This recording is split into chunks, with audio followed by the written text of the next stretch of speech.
It had been a day of snowflakes. Katie learned that if you stick your tongue out to catch snowflakes, a whole lot of them land on your nose. Orbie found out that if you're going to smack a snowy branch with a stick, you'd better stand back or a whole lot of it will go down your neck. And they both discovered that when you play hard in the snow, even if it's cold outside, your snowsuit keeps you toasty and warm. It was the very first snowfall of the year, and fall it did.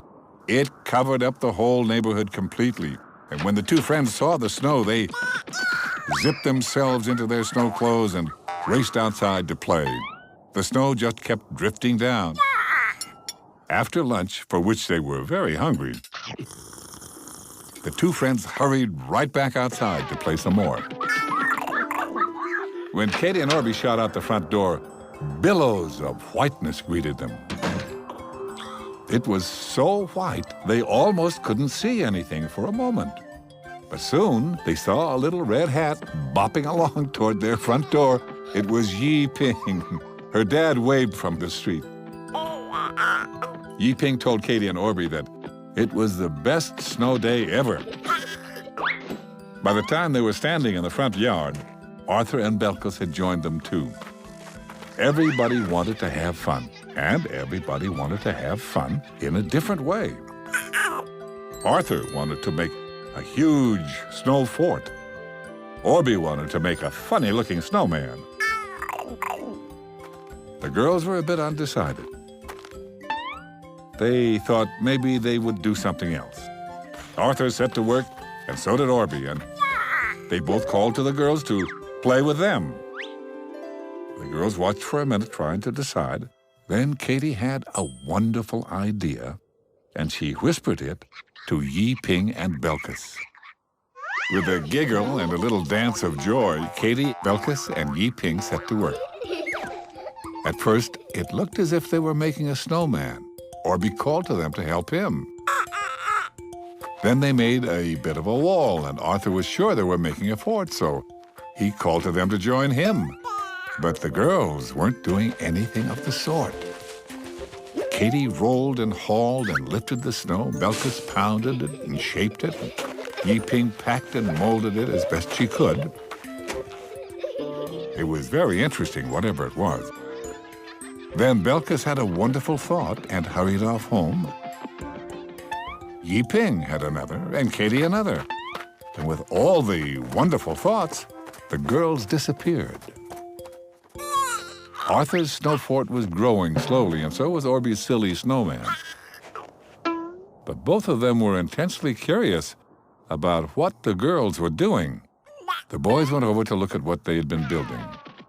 There was no one around. Arthur told Orbie if it was a fort, it was too lumpy and bumpy. And Orbie told Arthur that if it was a snowman, it looked more like a hippo.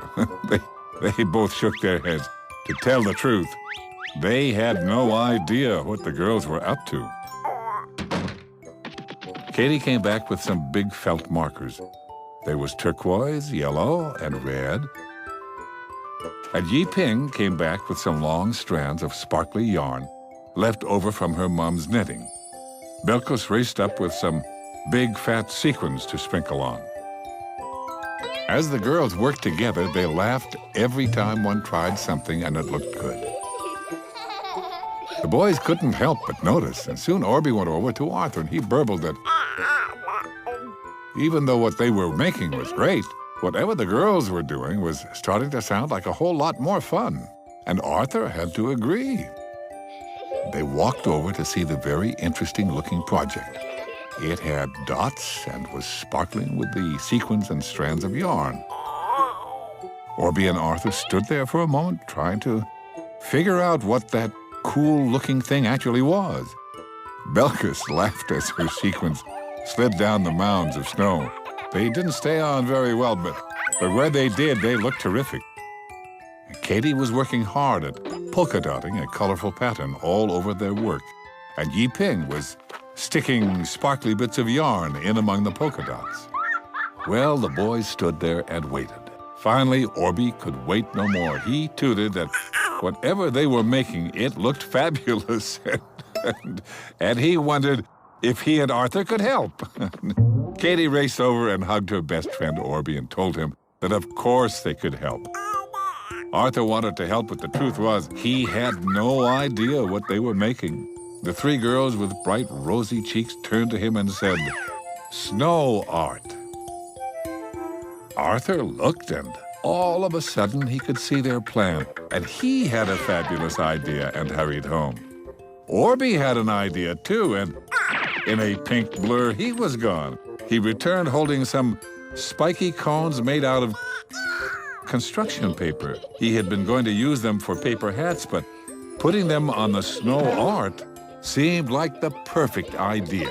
The girls loved the idea, but they realized quickly that the snow art needed to be bigger, so with a whoop and a scoop, everyone began building out across the yard. Soon the snow art reached out as far as Orbie's half-finished snowman and Arthur's half-finished fort. It was huge. It was just about then that Arthur came running down the snowy sidewalk. He had some long, billowing streamers that were trailing out behind him. He told his friends that he had to hunt through 3 different closets to find them. Everyone smiled. Now they were going to have the most amazing snow art ever. In a flurry of mittens, sparkles, paint dots, cones, and streamers, and, well, all kinds of lovely things, the snow art grew into something to behold. Cars slowed down for a look as they drove by, and neighbors came over to get a closer look. Dad drove into the driveway and looked very surprised. He said he must have the wrong house because his front yard wasn't nearly that beautiful. The friends shrieked with giggles, and he staggered around the art, telling them that he had never seen such an extraordinary thing in his whole life.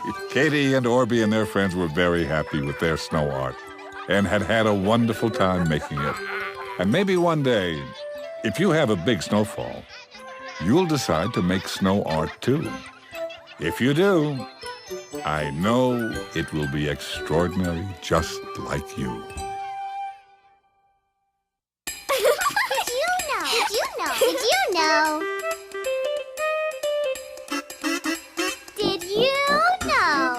Some animals are much more active at night. They're called nocturnal.